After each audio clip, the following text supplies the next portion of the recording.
been to most of that. And then let's see, it was about 10 years ago.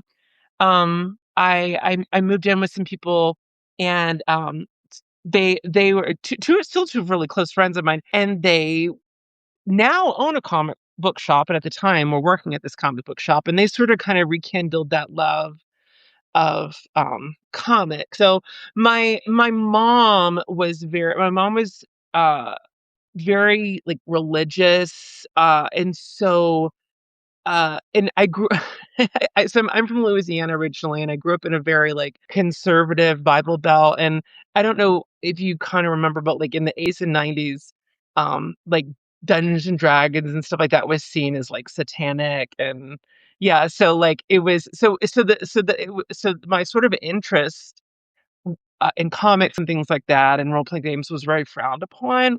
So that kinda made it harder too because, not only was I, like felt like at school, people didn't understand me, but then, like, at home, I felt like my parents didn't really get me. And yeah, and it sort of became, like, a point of contention. And so I think when I finally kinda moved away from that, my parents were, like, kind of happy about it.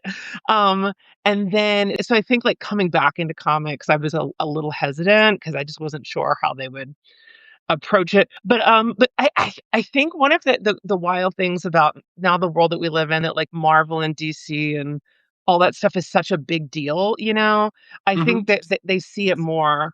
Um, they're like, oh, okay, it's just this fun thing. I think they really thought that it was like a league of like satanic of all people getting together. I don't know, because they didn't really know much about it.